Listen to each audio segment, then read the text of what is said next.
Attention, first grade, class 3, Tyler. Please come to the staff room immediately. Tyler, that's my name. Just as the announcement said, I'm in my first year of middle school. The call came just as the 5th period was about to end, and I unwillingly became the center of attention. I had no idea why I was being summoned, but they said it was urgent, so I ran through the still empty hallway to the staff room. After knocking and entering the staff room, I stated my class and name, and looked around just as the end of day chimes sounded. The staff room, just after classes had ended, was sparsely populated with teachers. It seemed that the vice principal was the one who had called for me. I rarely ever spoke to him, so with a nervous tension, I approached, and the vice principal solemnly began to speak. We just got a call from the police. Your parents have been in a traffic accident. The sudden news didn't make sense to me. I was told to hurry to the hospital and was handed a note with the hospital's name, phone number, and the emergency contact. The school had called a taxi for me, and without fully grasping the situation, I was ushered into the cab. As soon as I got in, I showed the note to the driver, and the taxi headed to the hospital. I arrived at the hospital quickly but was unable to see my parents. I was told they had been in an accident, but there was no sign of the person who must have hit them. Of course not. It was a hit and run. As I waited alone in the empty lobby, eventually my grandfather showed up. He was my paternal grandfather, living in the neighboring town. He had been living alone since my grandmother passed away a few years ago. And as the day turned to night, my maternal grandparents and uncle also arrived, but seeing this group together made me uneasy. The last time I saw them all together was at my grandmother's funeral. Ultimately, the day passed without me being able to see my parents. My grandparents were called in first. A little later, a nurse took me somewhere else. We rode the elevator, and the nurse pressed the button for the basement's lowest level. I had had the same experience when my grandmother died, though it was at a different hospital. The elevator stopped, and as I followed the nurse, I thought to myself, just as I suspected. In that room, which I wouldn't exactly call chilly, 2 figures lay covered with cloths over their faces. But I still couldn't believe those 2 were my mom and dad. After all, I hadn't seen their faces yet. The silence was broken by a nurse, who then lifted the cloth from their faces. There they were, my mom and dad. Yet, strangely, I still couldn't feel the reality of it. Just the day before yesterday, we were talking normally, and on the day of the accident, they had seen me off to school with smiles. How could this have happened? I was filled with hatred for the person who caused the accident and ran away. If they had just called for an ambulance right away, maybe my parents could have been saved. Was this some kind of cruel joke? Maybe they're just asleep, and they might wake up any minute. Part of me thought this, while another part was strangely calm, thinking my brain just hadn't caught up yet, and maybe with time, the reality would sink in. But time waits for no one, and soon the wake, the funeral, and the cremation were all over. After a few days without my parents, I resolved to live on my own, but a middle school kid can't just live alone in a family rental. I wanted to stay in the home I had shared with my parents, but my grandfather, who lived alone too, decided to take me in.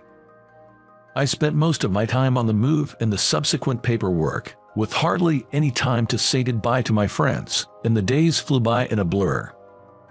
Then the life with my grandfather began. But he was living on a modest pension. Maybe if he had been a public servant, he would have had a decent pension, but he was just a retired salaried worker. Living on a meager pension, I wondered if the 2 of us could really make ends meet. With these worries, my new life started. I had to move to the next town and change schools. At my old school, I hadn't joined any clubs, which had been okay, but here, it seemed like every student was expected to join one. Thankfully, a teacher, understanding my situation, allowed me to be an exception. Being the new kid, my seat was at the back of the classroom. The other students had already formed their own groups. Could I blend into this new community? Did they know about my situation? What would I say if they asked about my home? My anxiety didn't end at home. It followed me to school too. Without the courage to speak up, I sat alone until a boy from my class approached me. After introducing himself as Henry, he started barraging me with questions. When he asked about clubs and I honestly said I wasn't joining any, he seemed really bothered and kept pressing. Why not? I explained that at my old school, clubs weren't mandatory, and because of family circumstances, I wasn't joining here either. But rules are rules, he snapped back at me. I didn't feel like sharing my whole life story right then and there, and I didn't want to deal with him, so I brushed him off. But Henry got heated and grabbed the back of my collar. I quickly grabbed his shirt front in response. Classmates intervened to break us up, and the commotion brought our teacher running over. But Henry still hadn't cooled off, raising his voice. "You're just living a pool life with your granddad, right? That's why you can't join a club." The homeroom teacher, shouting "Stop it," took Henry to the staff room. Seeing that Henry knew about my situation made me think maybe others knew too. I didn't know how Henry found out. Maybe he overheard the adults talking in the staff room. After finishing scolding Henry, the homeroom teacher returned to the classroom and told me, "Don't worry about it." After school, when I got back to the house where my granddad was waiting, he immediately asked how my day went. How was school? I told him it was a lousy school and about the trouble with Henry. But then, "That doesn't mean the school's lousy, just that classmate," he said. I was expecting some comfort, for him to be on my side, but his response disappointed me. After all, wasn't it because of Granddad that I was in this mess? The thought bubbled up inside me. If I could have lived on my own, I could have continued at the same school without any changes. I wouldn't have needed to go to a school with such a messed up guy. It's because Granddad took me in that I ended up at this lousy school. Grandfather didn't seem interested in my complaints, just glancing at me and saying nothing. Maybe feeling awkward, he left to go shopping and came back with vegetables and Chinese food ingredients. He put the groceries in the kitchen and started cooking rice. He was used to it. I thought maybe once the rice was done, conversation would naturally follow, but time didn't resolve the tension. School, my parents, and the future. There were things I wanted to talk about, things I needed to say, but my granddad and I didn't exchange a single word, silently eating our dinner instead. Days passed, and back at school, Henry kept picking on me whenever he got the chance. Conversely, at home, my grandfather and I barely spoke, except about meals. When this was starting to feel like the new normal, I came home from school to find my grandfather lying on the bed. "Tyler, you're back?" he asked. It had been a while since we had exchanged words about anything other than food, but finally, we did. Apparently, he had fallen off a ladder while pruning the trees in the yard. He didn't hit his head or back, but instead, he twisted his leg. That reminded me of the ladder and shears left out in the yard. After discussing it, we decided I would handle the shopping and chores for a while since he couldn't. "I've written everything we need, and here, take this," he said, handing me a note and a supermarket flyer. It was printed with big yellow letters that read "Big Sale." It seems I had to shop there today. Taking the wallet he handed me, I biked to the designated supermarket. I had been there a few times before we moved. It wasn't particularly cheap compared to other supermarkets in the area, but their sale items were a steal. This reminded me of something my mom used to say. Inside the supermarket, I saw signs for sale items everywhere. As I was looking for the items on the list, I unfortunately ran into the last person I wanted to see. It was Henry. Seeing him at school was stressful enough, let alone bumping into him after school too. Just as I was about to hide, Henry spotted me. "Hey, if it isn't the Pua Kid, I guess you can only shop on sale days because you're so broke," he sneered. If that's your logic, then everyone shopping here today is broke, including you, I retorted. A cough from afar interrupted Henry's words. Realizing his comments had made enemies of most of the customers, he tried to switch the subject. But even the change in topic was just more insults aimed at me. To make matters worse, he brought up my deceased parents, saying, "Even if your parents were alive, you'd still be broke." His words made me lunge at him in anger. Henry fought back, but store employees quickly intervened. I could see other shoppers pointing at us, so someone must have called them over. We were quickly separated, and the store warned us that if there was another disturbance, we would be banned. I was still steaming, but I knew making a scene wouldn't help. Yet, as I finished shopping and was about to check out, Henry was waiting for me. "Let's take this outside," he provoked. It was when I took a step forward, falling for Henry's provocation. "Hold on." Suddenly, I felt a tug on my shoulder from behind.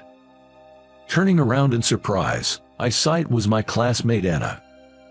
She stands out in class, being the daughter of the president of a rather well-known company. When I first heard she was a corporate heiress, I was surprised, but honestly, she doesn't act like a princess at all. Even during breaks, she's just like any other girl, chatting with friends about TV and family stuff. "You don't need to stoop to his level," she said. Annoyed that a third party was intervening, I shrugged off Anna's attempt to stop me and turned back to face Henry. "You better back off. This is a world you wouldn't understand, princess." "And who do you think you're talking to? How dare you speak like that?" she retorted. From Anna's tone, it seemed like Henry couldn't talk back to her, maybe owing her a favor or something, but apparently that wasn't the case. "It's none of my business," Henry snapped and lunged at Anna. I rushed to intervene, but Anna's kick found its way between Henry's legs. With a blow that no man could shrug off, Henry doubled over in pain. I thanked her, still in shock, and she just smiled back and said, "No problem." Henry is certainly annoying, but causing trouble here isn't what your parents would want. You have to carry on their will, Tyler. Confused by her words, I just stood there until she suggested we talk over coffee. "Order whatever you like, it's on me." I was annoyed at being dragged into a cafe with no money, but since she was paying, I ordered a hot tea. As our orders were placed on the table, we both let out a sigh of relief. Then, Anna started to speak. "About what happened earlier," she began, and with a somber face, she revealed something unbelievable to me. It turns out that the accident that led to my parents' death was caused by Henry's uncle. Since it's his uncle on his mother's side, they don't share the same last name. That's why maybe the teachers knew, but none of the students did. Still, it felt strange that Anna knew all this. "So how do you know all this?" I asked. "Henry's uncle used to work at our company," she disclosed. That's when it clicked why she had earlier reprimanded Henry so confidently. Anna went on to give more details. Apparently, Henry's uncle was a troublesome person, and even Henry's family was burdened by him. He was a gambling addict, often showing up at Henry's house unexpectedly to ask for money or calling persistently. And amidst all this, he caused the accident. Moreover, it seemed that the car Henry's uncle was driving at the time of the accident was a company car. He'd cleverly erased any dent and blood stain, as if nothing had happened, and kept quiet about it to the company. After the incident, maybe in an effort to make up for the fine, his nuisance behavior intensified. Observing Henry's actions, I can't help but think there's a streak of scum in the family DNA. Not that Henry himself is to blame, so it's hard to hold it against him. That's why, honestly, I owed you an apology too, Tyler. I'm sorry. You don't have to apologize, Anna. Your dad and his company are victims too, right? As we talked, I realized a lot of time had passed since I left for shopping. Even if I went back now, dinner would be very late. I was going to buy some takeout as a wasteful option when Anna offered to buy dinner for both of us. It seemed like an apology for holding me up. When I got home, my grandfather seemed worried and asked if something happened. He wanted to know everything, including the takeout I was carrying. I explained everything that had happened at the supermarket, what Anna told me, and how she even paid for our dinner. "So, you're in the same class as Anna," my grandfather remarked. He didn't seem surprised by the story I relayed from Anna. The only thing that seemed to catch his attention was that Anna and I were classmates. He mentioned that Anna's grandfather was his childhood friend. The company now run by her father was originally started by her grandfather. There was one thing my grandfather didn't know, that Henry was related to the offender. But he had heard everything else from the police and had even gone to settle matters with Anna's grandfather himself. To my grandfather, it was the accident that took the lives of his son and daughter-in-law. To Anna's grandfather, it was an accident that smeared mud on the company's face and took away a friend's family. The company was already set to provide full support for the upcoming lawsuit, including financial and manpower resources. While I was at school, my grandfather had been doing all he could for my parents and me. Unaware that my grandfather had been taking such actions, I had unfairly felt disappointed. Reflecting on the argument we had the other day, I apologized to my grandfather. But he dismissed it, telling me not to worry about adult matters and to focus on my studies. However, I wanted to help too. So, I decided it was time to express my honest feelings. I can't move forward emotionally or physically until the lawsuit is settled, and there's still so much uncertainty in our lives, with school and everything, I confessed. "I'm sorry. If we had even a fraction of Anna's family income, you wouldn't have to feel any financial insecurity about the future." My grandfather apologized for not being able to provide a better life for me. Having money wouldn't bring Dad and Mom back to life, nor would it have saved them. Besides, living with Grandpa is pretty fun too, you know. At my words, my grandfather looked up briefly before looking down again. After hearing from Anna and learning about the covert actions my grandfather had taken, I felt a bit comforted. I realized that my parents had been treasured and, even though they were gone, they had not been forgotten by everyone. As I finished talking, my grandfather didn't lift his face and headed to the washroom on his injured leg. He said he was sleepy because he had waited up for me and wanted to wash his face to wake up. But hidden in the sound of running water, I occasionally heard the sound of sobbing. When I noticed this, I inadvertently started crying. True to what my grandfather had told me, trials are slow. The trial for the accident that occurred in my first year of middle school didn't start until the end of my third year. Thanks to Anna's cooperation, we were able to secure a sizable compensation in the civil case as well as the criminal one, and the once strained conversations with my grandfather had increased. After I graduated from middle school and was in my second year of high school, I was contemplating my future path. Considering my grandfather's care, a job nearby seemed sensible. However, I thought he would be upset if I told him, so I kept quiet, but my homeroom teacher must have informed my grandfather without my knowledge. "Now that the trial is over, you should be able to move on. Are you moving forward now?" This clearly meant he wanted me to pursue further education. There were no financial issues regarding going to college because my grandfather had saved the compensation money. He started doing the household chores again so I could focus on my studies. This meant I couldn't say I wanted to find a job close to home to help my grandfather. The tree that had caused his injury had been completely cut down to eliminate any danger. This same thoroughness had probably helped during the trial preparations. With such careful planning, as if to say I could manage on my own, I decided to go to college as my grandfather wished. I got into university and started living by myself. I often went back to visit my grandfather, but there was a topic he seemed more interested in than my well-being. It was whether I had gotten a girlfriend or not.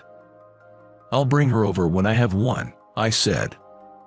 "So you don't have one now," he'd retort. We kept up our friendly banter despite living apart. But in my second year of university, my grandfather fell ill. And during the spring break of my third year, he passed away. As if choosing a time when it wouldn't affect my classes, my grandfather passed away quite suddenly. With help from relatives on my mother's side, he was laid to rest in the same grave as my parents. I was saddened, but this time I wouldn't escape from reality. I resolved to fully acknowledge my grandfather's death and live my life straightforwardly. While visiting the grave on the monthly anniversary of his death, I ran into Anna by chance. "It's been a while," she said. Startled by her sudden greeting, I agreed to catch up as she suggested, just like that time before. We ended up at the same cafe we had visited together. Since I hadn't really talked to her since middle school graduation, this could be the first time since then. We caught up on old memories, shared updates about college life, and generally had a lively conversation. Then Anna surprised me with an unexpected suggestion. "Hey, you should come visit my place sometime. My grandfather wanted to talk to you," she said. Anna and her grandfather had come to my grandfather's funeral, but it had been too hectic to talk much then. I told her I would visit if I had the chance, and then she surprised me further by offering, "Why don't you come to intern at our company?" Her company was indeed a major firm, and as a place for an internship, it was impeccable. I accepted her invitation, and we exchanged contact information. I processed the internship from my university and was able to participate successfully. During the internship, I was actually called in by Anna's grandfather, the chairman, which was a bit nerve-wracking, but I managed to have a little conversation with him. He shared stories of his childhood with my grandfather, and then he asked me to tell him about what my grandfather was like when we lived together and about his last days. While we both got a little teary-eyed, I shared all about my grandfather, and we reminisced about him. "Next time, let's have a meal together with Anna too," the chairman said, and with that, I left his office. Since then, I've become a senior in university and received an early job offer. It was from Anna's grandfather's company. Anna herself had decided to work at a different company, saying she didn't want to rely on her family's influence. The truth was, she had other things she wanted to do. I was at the cemetery to give an update at the grave. Standing in front of the grave, I feel like my father, mother, and grandfather are all there to greet me. "Dad, Mom, Grandpa," I leaned on Anna until the end, "but I'm about to become a working adult soon. Thank you for raising me this far." Perhaps I should have said these things while they were still alive, but if I had, my grandfather would probably have said there was no need for such thanks. That's just the kind of person he was. This is the story of my 8 years since losing my parents and living with my grandfather.